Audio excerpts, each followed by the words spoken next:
Hello everyone, welcome to study double. This is Jayant. I hope कि आप सब लोग काफ़ी अच्छे होंगे। आज के इस लेक्चर के अंदर हम लोग इंडेफिनेट इंटीग्रल का एक न्यूमेरिकल सॉल्व करने वाले हैं।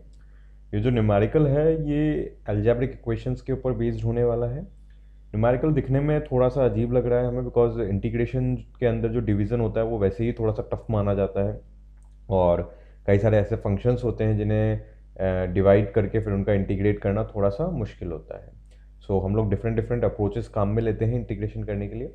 देखिए फ्रेंड्स, इस न्यूमेरिकल को कराने से पहले मैं आप लोगों को एक चीज़ समझा देना चाहता हूँ, बता देना चाहता हूँ कि चाहे वो इंटीग्रेशन हो गया, चाहे वो डिफरेंशिएशन हो गया, चाहे वो ट्रिग्नोमेट्री फंक्शंस हो गए, इनवर्स ट्रिग्नोमेट्री फंक्शंस हो गए, ये जो कैलकुलस के जो भी पार्ट्स होते हैं ना, इंटीग्रेशन वगैरह, इनके अंदर एक्चुअली के अंदर क्या होता है कि प्रैक्टिस जो होती है वो बहुत ज़्यादा रिक्वायर्ड होती है। क्योंकि कई बार क्या होता है, स्टूडेंट्स या फिर बच्चे क्या होते हैं कि एकदम से कंफ्यूज हो जाते हैं कि यार how can he solve that question so easily, उसने इतना आसानी से इसको सॉल्व कैसे कर लिया, ये ट्रिक मेरे दिमाग के अंदर क्यों नहीं आई। सो ऐसा नहीं होता है। हमने भी प्रीवियसली कभी ना कभी इस क्वेश्चन को सॉल्व किया था, तो हमारे दिमाग के अंदर ये क्लिक कर जाता है कि अच्छा ठीक है, ये इस तरीके से क्वेश्चन आया है तो हम लोग इसे इजीली इस तरीके से सॉल्व कर लेते। तो इतना एक्सपर्ट माइंडेड हम भी नहीं होते हैं, फर्स्ट टाइम पे हम भी कंफ्यूज हो जाते हैं कहीं ना कहीं पे इनके अंदर।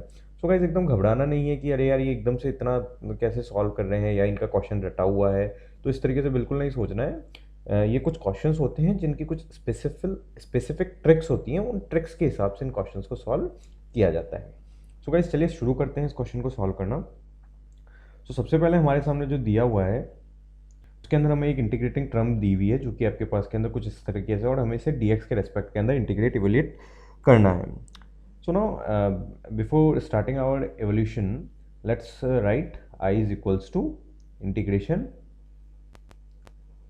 x4 plus x square plus 1 x square minus x plus 1 with respect to d x. अच्छा, अब थोड़ा सा क्या होता है इंटीग्रेशन के अंदर, जो डिवाइड होता है ये थोड़ा सा क्या होता है, टफ खेल होता है, या फिर आप कई सारे टीचर्स क्या करते हैं इसको पॉसिबल कह देते हैं, बट ऐसा नहीं होता है, थोड़ा सा टफ खेल होता है। तो हमारी कोशिश यही रहेगी कि हम जो हमारा डिनोमिनेटर का टर्म है अगर ये गायब हो सकता हो तो हम इसे गायब करने की कोशिश करेंगे।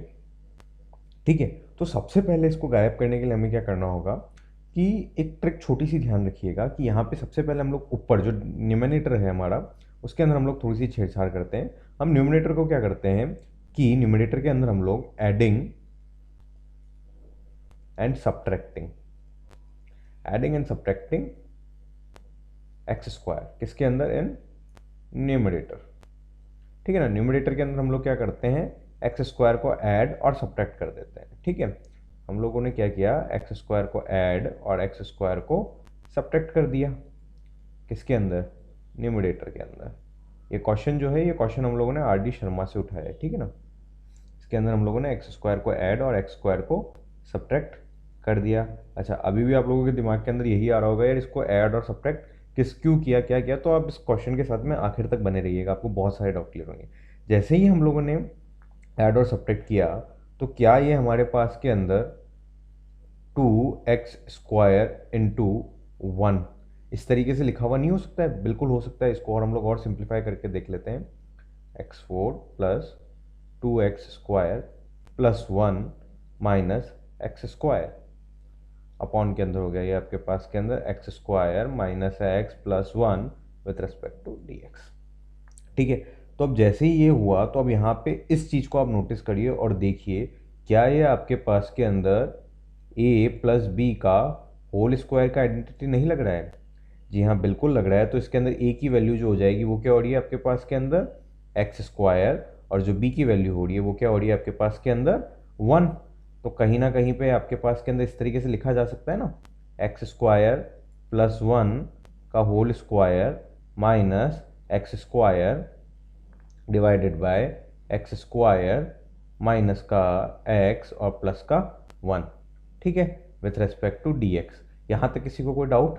मेरे हिसाब से कोई डाउट नहीं आया होगा। ठीक है ना, ये क्या हो गया आपके पास के अंदर, एक्स की power 4 plus 2 into x square into 1 और प्लस का 1। ठीक है ना, ये ऐसा आइडेंटिटी को अगर आपने खोला तो। ठीक है, इसके बाद के अंदर अब हम लोग इसको यहाँ से कट कर लेते हैं और अब हम लोग नए पेज की तरफ जाते हैं। अब यहाँ पे क्या हुआ हमारे पास के अंदर, ये टर्म आ गई, ठीक है। यहाँ पे हम लोग चल रहे हैं विथ रिस्पेक्ट टू आई के रेस्पेक्ट के अंदर। अब इस चीज़ को समझिए, क्या ये जो टर्म है आपको कहीं ना कहीं पे ये इस तरीके से नहीं लिख रही है? इस टर्म को आप इस तरीके से लिख सकते हैं?